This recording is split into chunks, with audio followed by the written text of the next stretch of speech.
As you know, fear rarely announces itself as fear, especially when it comes to money. It often shows up sounding like responsible, practical, and even sometimes spiritual. It says things like, I'm just being wise. I don't want to rush God. I should probably wait until I feel more at peace. I don't want money to become an idol. On the surface, that sounds faithful, but pause for a second and consider this. What if some of the thoughts you are labeling as wisdom are actual fear trying to keep you safe? Hi, I'm Reina, biblical money mindset discipleship coach, and I help Christian female entrepreneurs earn more with peace, sell with confidence, and steward their calling with joy without striving and without making money an idol. And I help them transform their relationship with money through 7 steps so that they can change the way they think, feel, and behave. And this is exactly why I created the Biblical Money Mindset program. Because so many women don't need more strategy, but they need help discerning the fear beneath their fear. So today I just want to help you identify that fear. I see this all the time with Christian in business and the women that I work with. They love God. They want to steward well. They pray before making decisions, and yet they are still stuck. Not because they don't have strategy, not because they are not good enough at what they do, and not even because they don't trust God. But fear for them is pretending to be wisdom.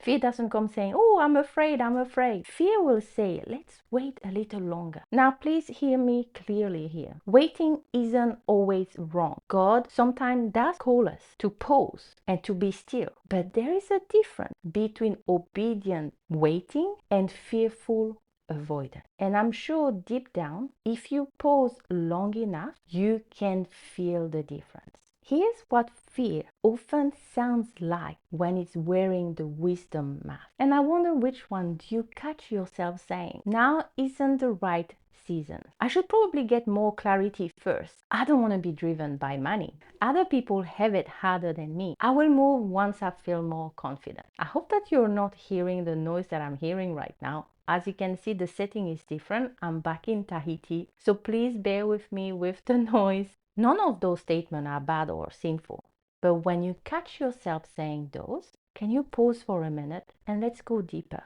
Do these statements produce peace or paralysis? Because biblical wisdom will lead you to clarity and action. Fears, on the other hand, leads you to delay and avoidance. Fear doesn't always feel panic. Sometimes it feels cautious, measured, reasonable, and our brain come up with so many excuses and ways to justify our inaction, right? So that we can feel better for not doing what we know we should be doing. But this is not helping you. And this is why I've created the Biblical Money Mindset program. This is why women love working with me, because I help them uncover those patterns they are stuck in. Help them see what is the emotion, what is the thought that is keeping them from actually being obedient to what God is calling them to do in their business and in their finance. Wisdom and fear produce totally different fruit. Wisdom is anchored in trust. Fear is anchored in self-protection. So when wisdom is talking, it will say something like, God is my provider. I can move forward faithfully. Fear, on the other hand, he say, what if doing this will cost me X, will cost me something? And this is so important for you to notice, especially when it comes to money, task, and money relating decision. Because money, when I've seen it with my clients, it will touch provision, identity, and safety. Jesus never told us it's not good to plan. So let me ask you something. And again, when I ask those questions, just catch your response without judgment, without shame, okay? We just want to be aware of what's going on in our mind, because that's your first step for transformation. When you delay money decision, when you delay raising your prices, when you avoid looking at your number, when you avoid promoting your business, when you delay creating content, is it truly wisdom?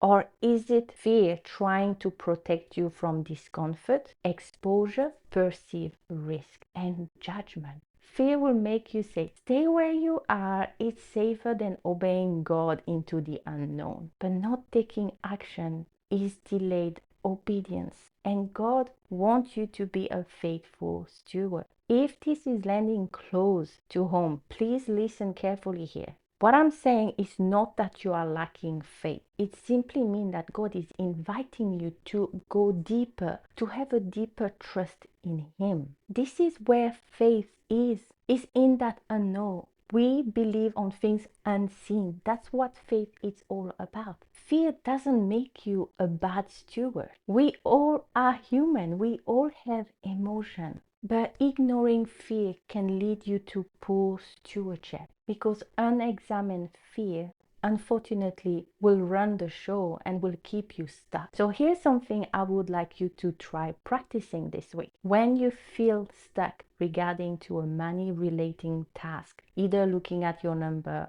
or doing things for your business like calling potential clients, following up in the email, showing up on social media, pause and ask yourself this. Does the thought that I'm thinking right now in this moment lead me toward trust or toward avoidance? Then bring that thought captive to God and ask Him to help you examine it so you can get to the root of it. This is how fear will lose its power. My clients love call number 3 in my program, which is identifying the fear behind the fear. If you want fear to have less control, you need to face it. We need to go deep and really see what is the worst case scenario that you are so afraid of. And once we face those limiting thoughts, those situations, we can come up with a plan to prevent it, to repair it. It just loses its power. And so many of my clients feel so relieved after we go through that one-on-one exercise because they say, it's not as scary as I thought. And that's what we can do together in partnership with God as well.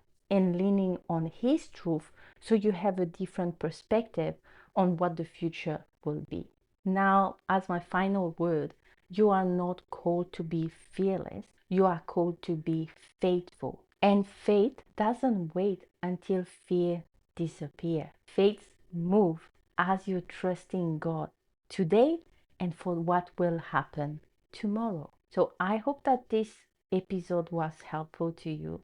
Remember, take your thought captive because it's not your plan that will run your life. It's the belief you are living from that will shape your behavior and your results. So pay attention to your mindset, to how you think, feel, and behave with money if you want to have a different result and different outcome. And if you need help doing this, the first thing you can do is to visit funmoneyhabits.com and take the quiz. It's a free quiz that will help you uncover your dominant mindset right now and what could be holding you back. So thank you. Please share it with someone that will enjoy this episode, and I can't wait to see you next. Bye.